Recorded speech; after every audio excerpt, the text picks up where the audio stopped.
ये आदमी जैसा सोचता है वैसा ही होता है, क्योंकि हमारे मन के 3 हिस्से हैं मुख्य रूप से, जिसको हम बोलते हैं कॉन्शस, सबकॉन्शस, अनकॉन्शस। कॉन्शस कौन सा है? चेतना का, जो कितना है, जैसे आप एक उदाहरण समझ लो, एक बर्फ का टुकड़ा लेकर के जो है ना पानी में डुबोते हो तो सिर्फ उसका 9 हिस्सा नीचे चला जाता है, 1 हिस्सा सिर्फ ऊपर रहता है। तो बस वैसा ही आपका मन है, 9 हिस्सा नीचे चला गया है, 1 हिस्सा ऊपर है, जिसके द्वारा आप सोचते हो, सुनते हो, देखते हो। और उसमें भी बीच में एक ऐसी जगह भी है उसमें जो कभी ऊपर जा रहा है, कभी नीचे जा रहा है, कभी कॉन्शस होता है, कभी सबकॉन्शस होता है। उसको क्या बोलते हैं? Subconscious mind. और जो डूबा हुआ है बिल्कुल, उसको क्या बोलते हैं? Unconscious mind. और उसके 3 जो है ना,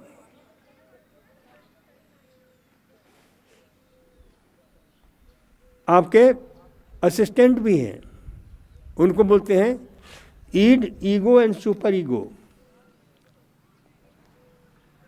ईड, ego and superego. Ego बेचारा बीच में है।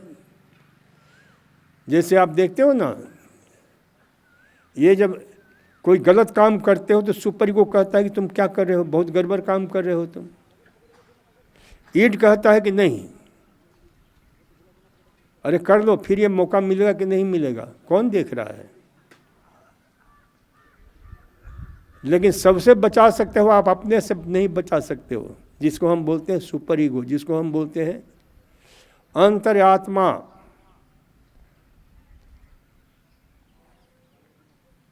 ईड हमेशा जो है ना, कुछ भी हो जाए, वो समाज की और किसी की बात मानने के लिए राजी नहीं हो, हर किसी भी प्रकार के काम को करने के लिए तैयार रहता है।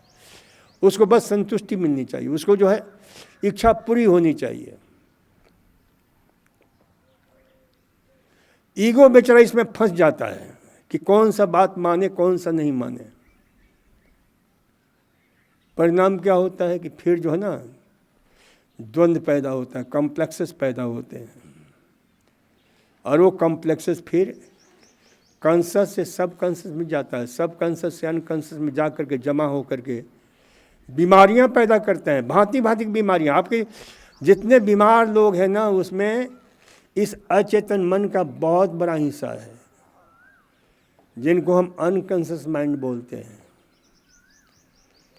इस क्षेत्र में कुछ वैज्ञानिकों ने बड़े अद्भुत काम किए हैं, जिसमें सिगमंड फ्रायड से लेकर के आपके हॉर्न से लेकर के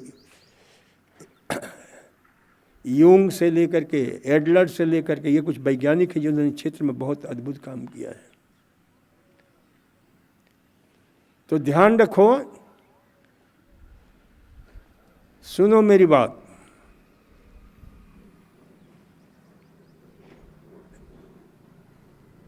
फ्रायड ने एक पुस्तक लिखी है साइकोएनालिसिस, उसको पढ़ने का मौका मिला। उसमें कई ऐसे उदाहरण दिए हैं। एक जैसे एक उदाहरण था कि एक महिला को एक्जिमा हो गया था, इतनी खुजली होती रहती थी हमेशा, लेकिन वो खुजली बड़ी विचित्र थी। जब भी वो गिरजाघर में जाती थी खुजली शुरू हो जाती थी, और गिरजाघर से बाहर निकलती ही खुजली शांत हो जाती थी। लेकिन जो है ना, उसकी खुजली इतनी भयंकर होती थी कि वो प्रार्थना भी नहीं कर पाती थी। उसने बहुत सारे डर्मेटोलॉजिस्ट से दिखाया, बहुत सारी दवाइयाँ खाई, बहुत सारे इलाज कराए, लेकिन ठीक नहीं हुई। अब वो बेचैन इतनी रहने लगी, उसके साथ और बीमारियां शुरू हो गई। फिर वो जो है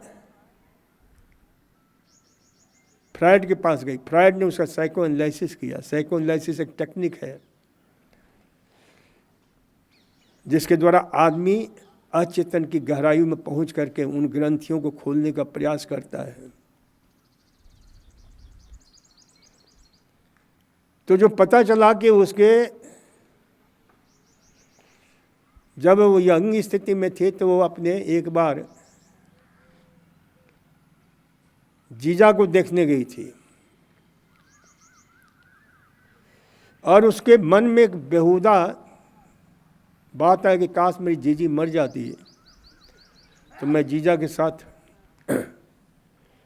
रहने लग जाती, शादी कर लेती।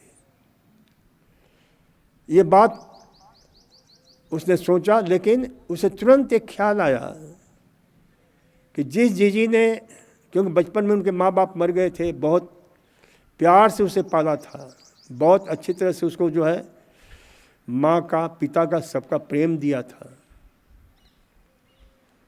और उसके लिए मैं ऐसी सोच रही हूँ। ये ऐसे विचार कई लोगों के भी हो सकते हैं। वो बहुत दुखी, बहुत निराश, हताश कि मैं कैसी हूँ, बिल्कुल निकृष्ट हूँ, ऐसा हूँ, वैसा हूँ।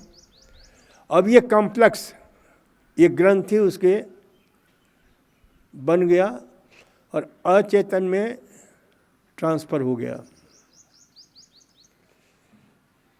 और ये जो है ना ग्रंथि, उसे हमेशा जो है ना उद्वेलित करती रहती है। जब भी पवित्र जगह गिरजाघर में जाती तो यह और जो है ना उसकी सोच जो है इतनी ज़बरदस्त जो है प्रकट रूप में होता कि वो बिल्कुल बेचैन हो जाती है, और उसका परिणाम उसके सारे शरीर में खुजलियाँ, एक्जिमा, एलर्जिक एक्जिमा, डर्मेटाइटिस। फिर उसके विचारों को निकाला गया, फिर धीरे धीरे वो स्वस्थ हो गई। तो ऐसे कई घटनाएं घटित होती हैं। और ये ध्यान रखो कि आदमी की सोच जो है ना इसमें बहुत बड़ी जो है ना भूमिका निभाती है। तो सपने में भी गलत सोच मत करा करो, क्योंकि सोच ही क्या है, बीज है। जिस बीज को हम डालते हैं तो कैसे वो प्रस्फुटित, पल्लवित, पुष्पित होता है।